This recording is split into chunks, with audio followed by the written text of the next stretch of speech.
think we're just waiting for a couple more people and then we'll get started.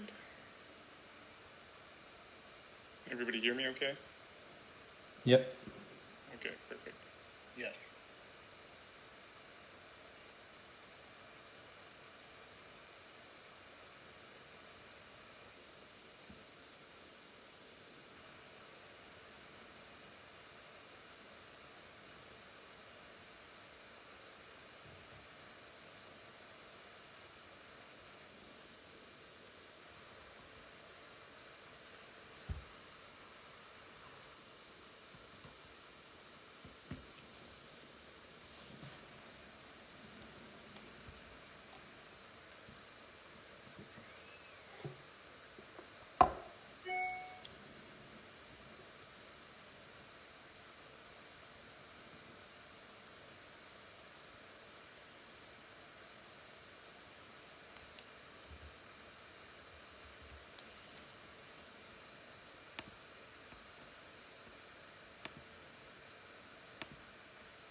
Okay, well, in the interest of everyone's time, I think we're going to get started, and those who join us a little bit late can kind of join in as we go.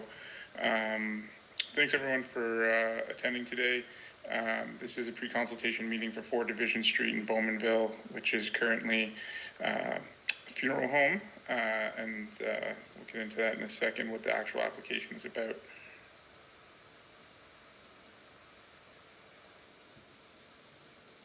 Sorry, I just got a note that a few of our people are having problems connecting, so hopefully they have the opportunity to connect here in a few. So for the meeting protocol, we ask, I know everybody's probably becoming experts in these online meetings now, but we ask that if you're not talking, please stay on mute just so we avoid feedback. And also to comment, there's a raise your hand function that on the Teams, if you're not used to Teams, it used to be on the bottom as you were kind of looking at it. Now it's kind of on the top, so they've just changed that in Microsoft. So if you scroll across the top, you'll see a raised hand button, you'll see a show conversation and participants as well.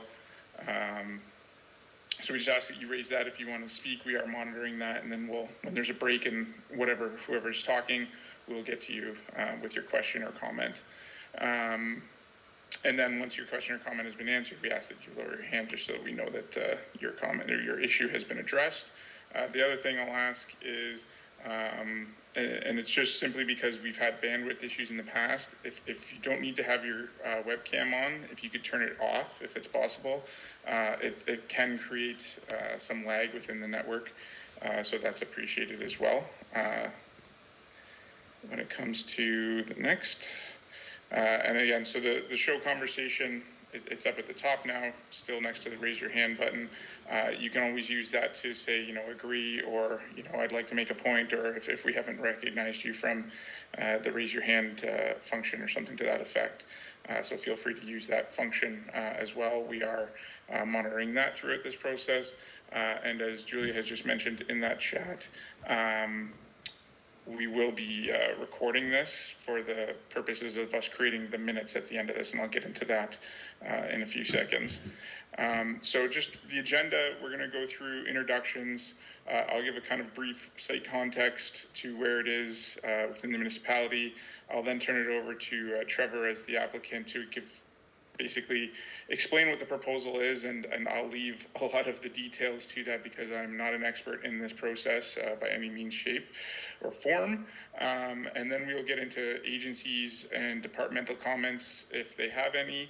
I'll kind of wrap things up with the planning services department comments, and then kind of required applications, next steps. Okay. So as far as introductions go, my name is Brandon Weiler. I'm with the Clarington Planning Department.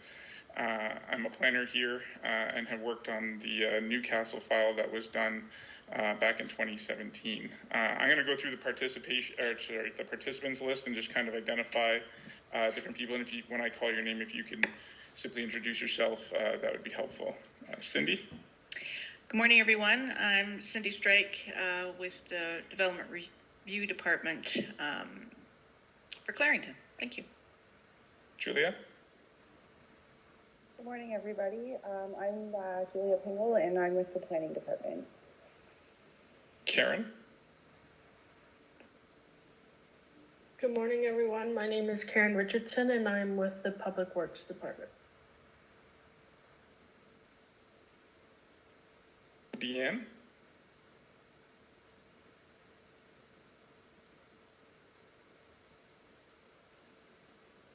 Is Deanne there? Hi, sorry, good morning. I'm not sure if you're calling me. It's Diane San Juan, Durham Region Health. Yeah, thank you. Sorry, Diane. Trevor, would you like to go next? Yeah, my name's Trevor Charbonneau. I'm the applicant in this process, and I own Newcastle Funeral Home and Morris Funeral Chapel, both in Clarington. Trevor, could you do me a favor and introduce the people that you have from your team on the call as well? Sure. I'll let Samantha introduce herself. So I've invited Samantha Sieber, who is from BioResponse Solutions, the manufacturer of the equipment that I'm looking to bring in. So I can let her introduce herself quick. I think that's all that needs to be said. Hello and good morning. Thanks for having us. Thank you. Carrie. Yes, good morning. I'm Kerry Smith. I'm the Chief Executive Officer and Registrar of the Bereavement Authority of Ontario. And joining me today is Michael DeMello, the Deputy Registrar, and Peter Jordan, the Compliance Manager, John Park, our counsel, and Anastasia Marie Hontulis, who is also legal counsel for the BAO. Thank you. Okay, and I think you just covered everybody else that was on my list here, so I appreciate that. Thank you very much, Carrie.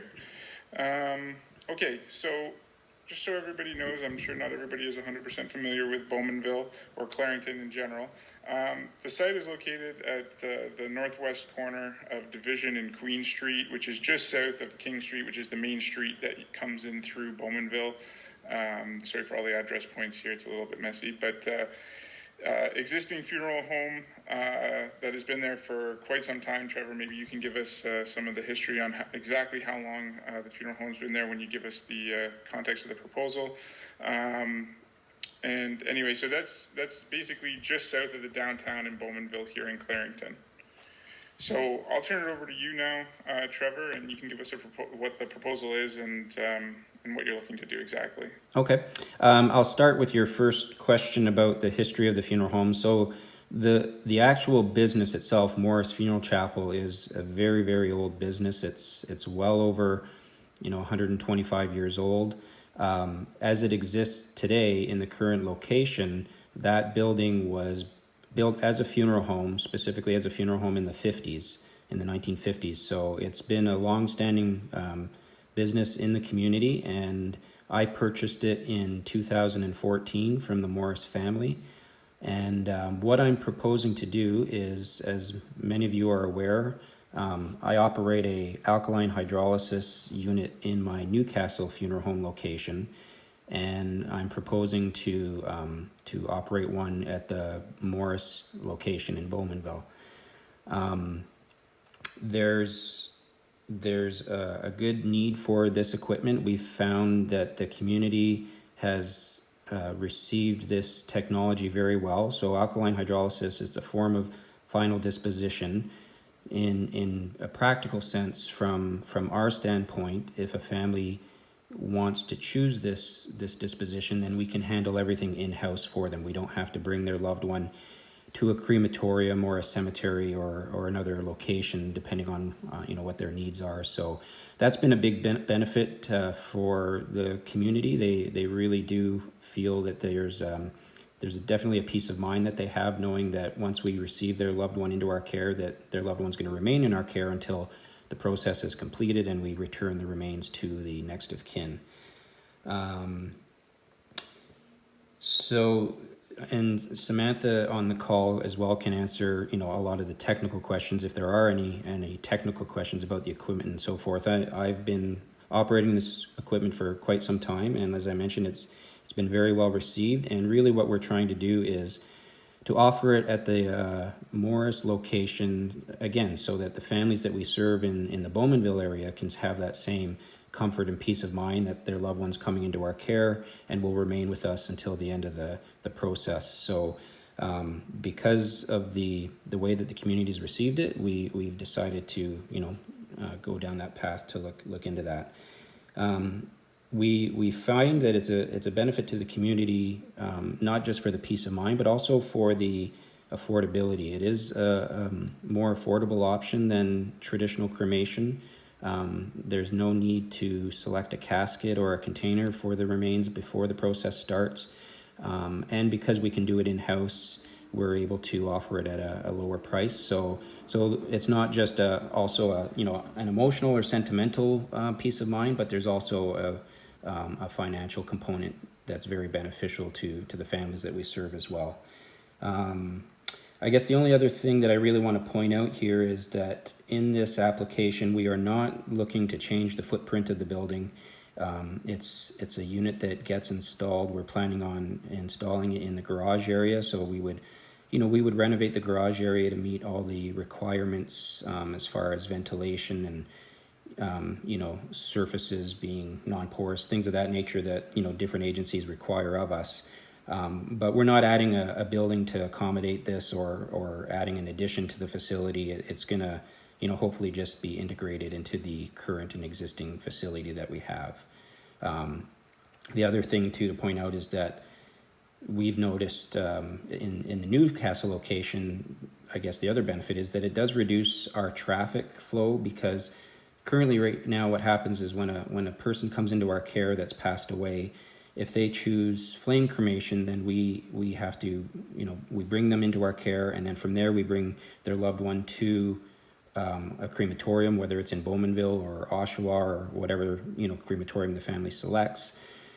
And then when the cremation is done, we have to go back to the crematorium and bring the remains back to the funeral home so that we can organize returning them to the families that we serve. So it really has kind of helped in our traffic flow of each of the locations as well. And I know that was one of the concerns when we went through this process at Newcastle that we were able to alleviate the community of. So that's kind of it in a nutshell. And as we go through this, myself or Samantha, we're happy to answer any questions or any specifics that you may have.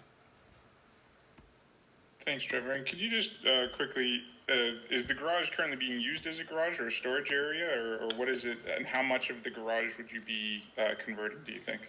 Yeah, so it's currently being used as a garage. We do store vehicles in there.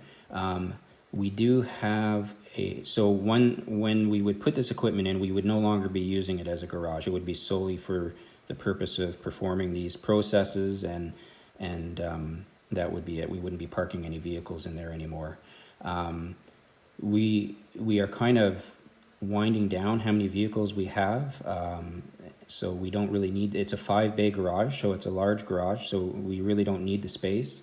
And if you'll notice on the slide at the northwest corner, there is a building there that is part of the property that we own, and it acts as a garage as well. So basically, the hearse that we have, I would store it in that building, and then that would free up the entire garage for this process and not for having to use it for vehicles.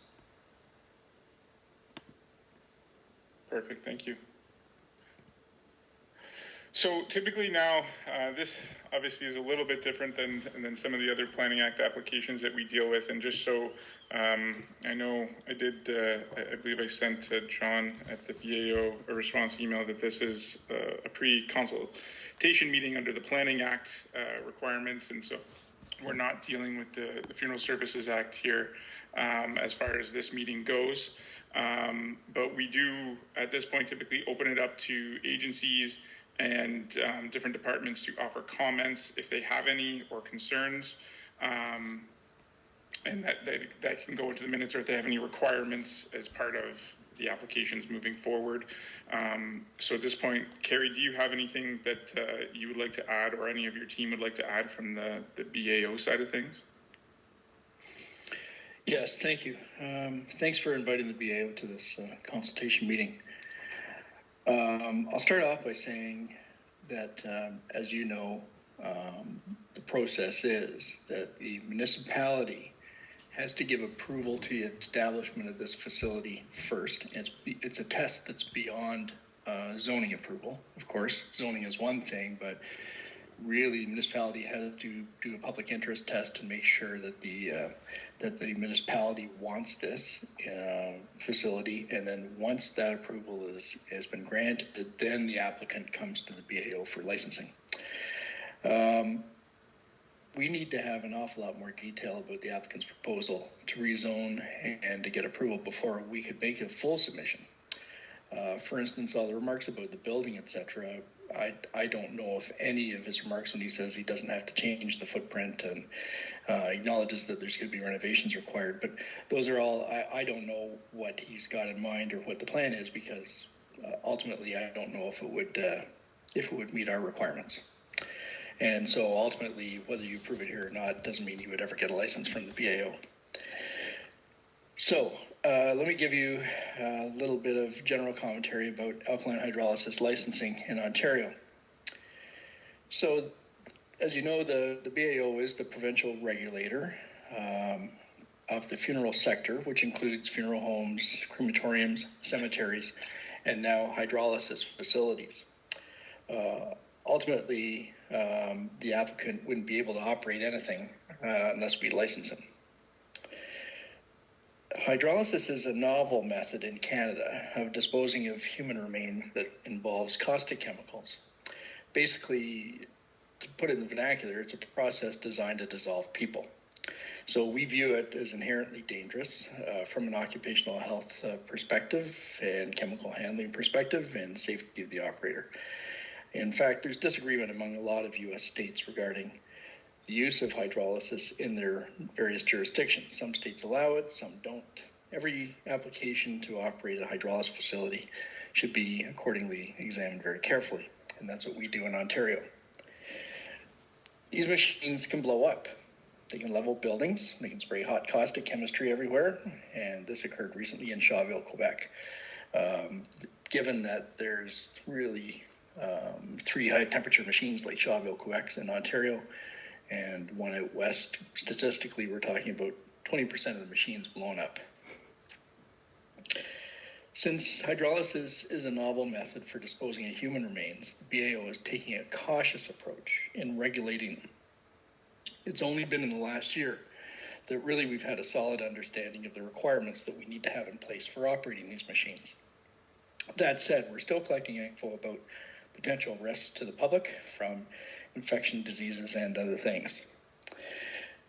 An issue that is going to be the municipalities to have to deal with is what's going into the wastewater system. So that's up to the municipality to evaluate and approve, at least for now. York Region, in conjunction with the Ministry of the Environment, recently released a study of effluent from funeral homes, and they've made changes to their own sewer use bylaws and proposed changes to affect municipalities across the province. So use of sewer use might change to being a provincial matter. There's only 4 hydrolysis operators currently licensed by the BAO in Ontario. 3 of them are licensed in good standing, and we have a set of fairly onerous, rigorous conditions that we require all hydrolysis operators to agree to. These conditions were drafted after consulting with various state regulators and regarding their use of age, as well as the World Health Organization and other public health authorities, including Public Health Ontario and Public Health Canada. We require the applicant to adhere to all of these conditions before we would ever license them. The conditions involve many, many facets, and it's meant to demonstrate the safety issues that we have in place and the safety and dignity, and that's the mandate of the BAO involving hydrolysis, such as dealing with handling the decedent before, handling the remains afterwards, marketing and advertising of the disposition process. And we have a lot of specific requirements about who has to do inspections and when, and specifically what the facility itself has to involve and include. So again, I'll just reinstate. He's putting this in a garage. I don't have a lot of information about that. It's possible that we wouldn't license him at all just based on that.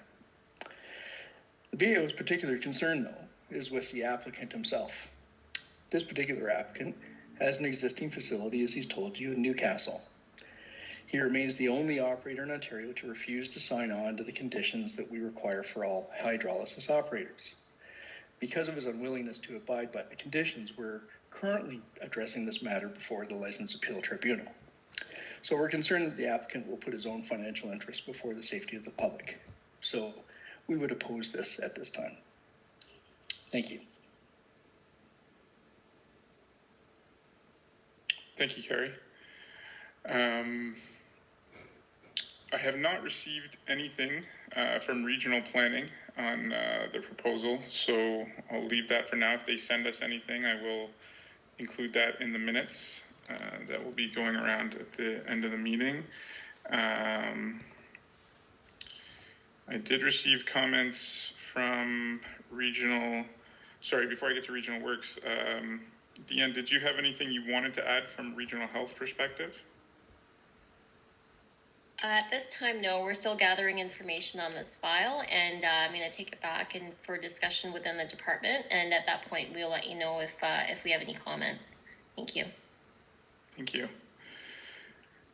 And then Regional Works sent comments essentially saying that the site has existing services for the building, and that they are currently reviewing the effluent that would be discharged in their process for reviewing that, and they would provide additional comments later after they've had a chance to complete their review. So that's all they've identified at this point. Karen, did you have anything from, I know I put still engineering here, old habit, but from Public Works? No, essentially Public Works doesn't have any comments for the application. Okay. Adam has joined us a little bit late from our building department. Adam, do you have your comments? So if this proceeds, a building permit will be required for any plumbing work, or if they're adding a heating system or insulating and otherwise changing space from a garage to a usable space for it, would require a permit. Thank you, Adam. We just need more information on what the proposal is for that to determine exactly which portions need permits. Excellent. And then fire and emergency services indicated they had no safety concerns as long as the unit is listed by an approved testing agency and installed as per manufacturer's instructions. So essentially, as long as the unit is basically licensed and installed properly, they don't have any concerns. So from a planning perspective, because again, this is pre-consultation for rezoning application under the Planning Act. Currently, the site is within the urban center designation for Bowmanville, and is within the East Town Center secondary plan, and is currently designated as mixed-use designation. Within the urban center designation, that's where we typically want to see the majority of all of our the highest levels of personal services, commercial, cultural, all those different types of uses, including residential as well. So I don't think there's any issues with any of our planning policies from an official plan perspective. As far as the zoning bylaw goes, the site is currently zoned C1, which does not permit a funeral service establishment. which is a little bit funny because the previous bylaw, which was in place back in the 50s, probably when this building was built, did permit a funeral service establishment at this location. So it was built, at a time when the zoning bylaw did permit that use. When the zoning bylaw changed, it did not permit that use as of right within the C1 zone, so it essentially made this legal non-conforming. And so at this point, the application would be to reestablish the funeral service establishment as a permitted use, in addition to the alkaline hydrolysis cremation portion of however we would word it, as a being able to permit that form of cremation on the site as well. So that is essentially what the application would be under the Planning Act. So as it's kind of been established here, I'm sure most of the parties here know it much better than I do. But the Funeral, Burial, and Cremation Services Act does require the municipality to grant approval to establish a crematorium if it is in the public interest. And because we will be going through public process for the rezoning application under the Planning Act, and that does require a public meeting in front of council, we believe that the notice can identify both requirements and can serve to deal with both issues under both acts, as far as ensuring that there is proper public consultation and that council is making an informed decision when they make any decisions on both the Planning Act application and whether or not they are going to declare it in the public interest to be a crematorium under the Funeral, Burial, and Cremation Services Act. The required applications at this point is zoning bylaw amendment would be required. That's the current fee. The fees do go up in July of next year, depending on when the application comes in. Before we go on from that, I think it is important to just kind of reiterate that there are many different agencies, many different approvals that are required within this process. The municipality is looking at it from a land use perspective when we look at the zoning bylaw and whether or not a use should be permitted somewhere. It is then also the other agencies' requirements to issue any permits, licenses, or approvals as per their requirements. So I know that it's kind of been stated in a roundabout way, but just so we're all clear, that one approval doesn't mean that the other approvals will be given, and everybody has their own licensing and regulations that need to be achieved in order to get everything that's required to operate this facility as the applicant wishes to do.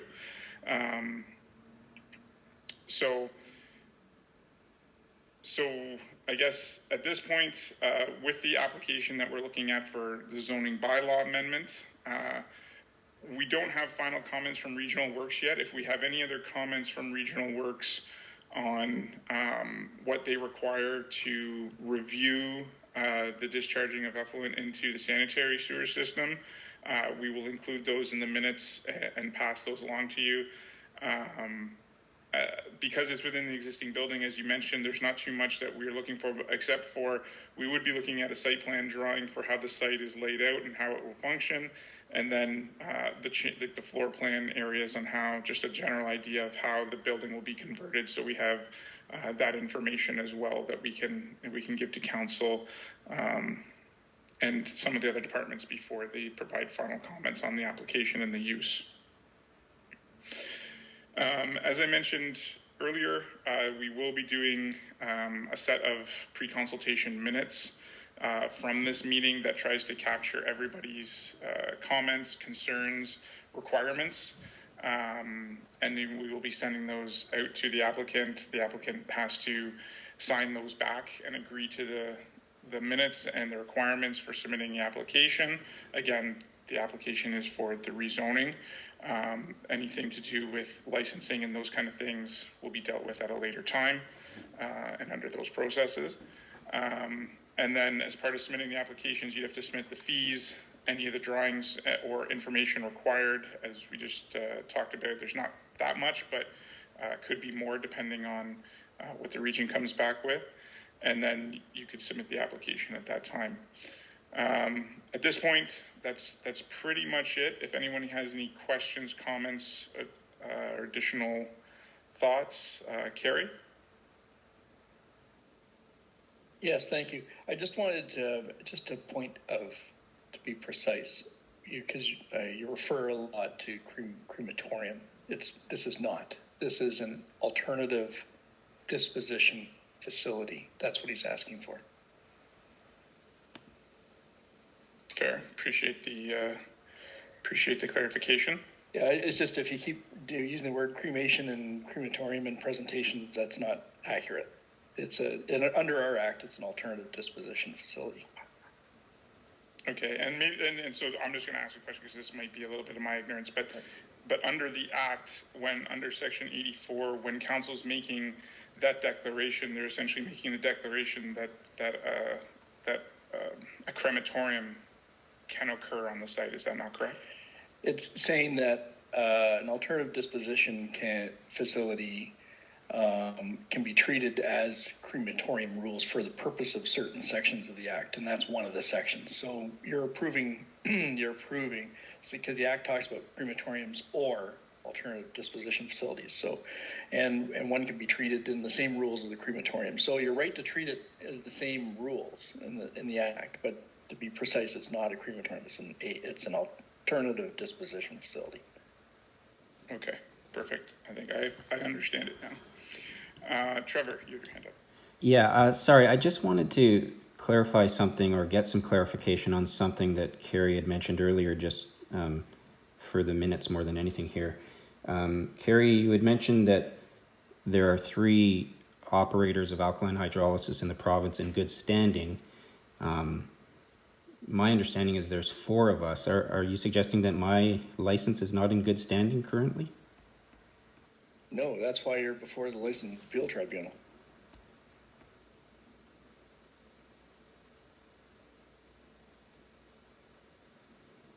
So what I guess I'm not understanding what. So my license is either active and compliant or it's not.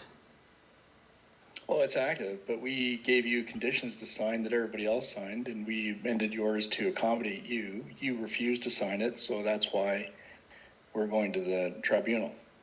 Right. Okay. Any other questions or comments, Samantha? Hi there. I think that I'd like to make comment also for the record, for the meeting minutes. There was, Mr. Smith presented quite a lot of comment, and there were several items that were misleading or blatantly false.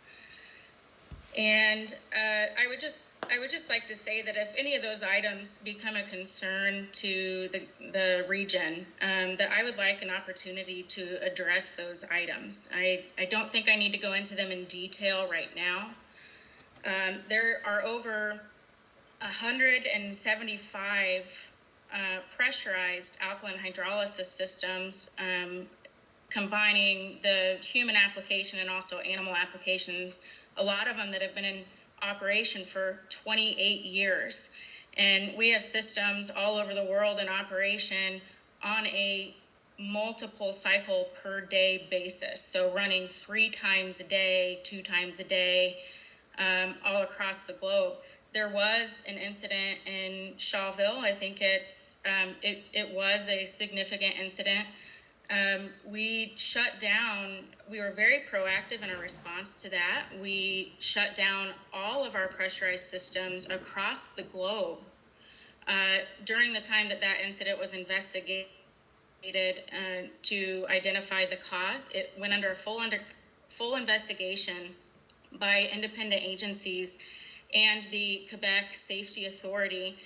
We then had all of our systems recertified by the local safety agencies. So in Ontario, that was TSSA before any of those systems became operational again. So that was an instance that did happen. I'm happy to be completely transparent about that. It was a problem that is permanently solved. That particular problem is permanently solved on all pieces of equipment, and would not be an issue again.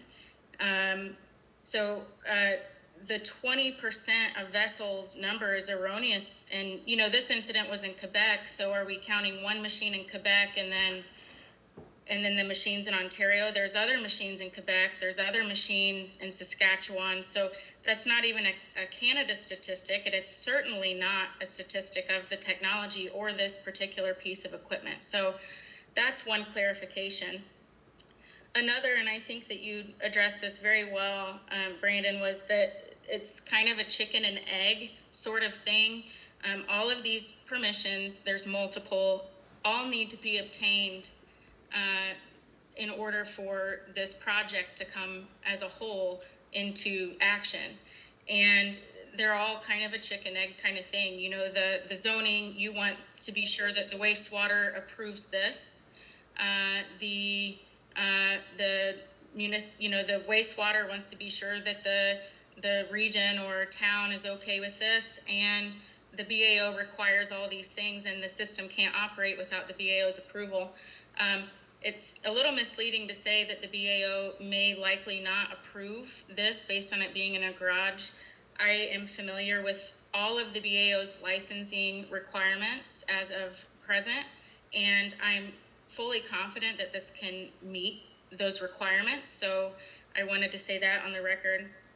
And finally, to address the occupational health and safety comments, I feel that saying that this uses caustic chemicals, that is true. Saying it is inherently dangerous might be a little bit out of context, because this technology, the storage of the chemicals, can be used in full compliance with municipal requirements, fire and safety requirements, and Ministry of Labor requirements of the Occupational Health and Safety Act. These are trained individuals operating this equipment. The chemical is stored in proper amounts and with proper storage and proper safety, requirements. So not only, I think that Trevor could speak to this a little bit more, but not only the Newcastle facility was fully evaluated by an environmental health and safety professional. The facility, has all the requirements that the Bereavement Authority of Ontario requires. And it also, Ministry of Labor has done an inspection, and it was, it passed all their muster. And so I don't think there really are there's a lot of industry that has hazards involved. And that includes many aspects of the funeral business and other businesses that are located right in town. I think making sure we address the safety of the use of this and storage of the chemicals, I think that that's a top priority, and we can certainly comply with that. I think that's everything. Thank you. Thank you, Samantha. Just to be perfectly transparent, when I say the minutes of the meeting, we're not doing kind of a verbatim of everything that's been said here. It'll capture the key points and the key things. So, and I can appreciate being involved in the Newcastle one, that there is a history here that in dealing with that facility. So, a lot of that context is not necessarily going to make itself into the meeting minutes. That is an issue between the applicant and the BAO in many ways, and it'll stay that way. As I mentioned, this is the meeting under the Planning Act requirement. However, we do appreciate everyone from the different agencies coming and providing the perspective, not only to help educate us on the process and the licensing requirements, but that way just so everybody is aware of all the different requirements in order to get to having this facility operate in that way, should it come to that point. Does anybody else have anything else. Sorry, I still see Trevor, Samantha, and Carrie's hands are up. I'm assuming that might be from earlier. If you have anything else, please let me know, or if anybody else has anything to add. Not seeing or hearing anything else. I appreciate everyone's time this morning. I appreciate you joining us. Like I said, especially members of the BAO, Trevor and Samantha, this is a process that we don't deal with. We're not experts in it. So having the understanding in the background of not only licensing requirements, but the technology, it is helpful for us as we prepare to take possibly an application in front of Council under the Planning Act, and also under the Funeral Services Act. Sorry, I got that act wrong, but you know what I mean. So not seeing any other questions or comments, we typically try to get the minutes back turned around in about 2 to 3 weeks. And then if you have any questions or comments that come out of the minutes, as I mentioned before, we're still waiting, hopefully, for something from Durham Region Works and possibly even Planning. I can't imagine that Planning would have too much to add, but Works, their comments will be important, as they are the authority in charge of the sanitary sewers. So not seeing anything else. If you have any comments or questions between now and when we send out the minutes, you can always contact myself. I believe everybody here would have my email contact based on the invite that went out. With that, I'll say thank you again for joining us this morning, and I hope everyone has a great day. Thanks, Brandon.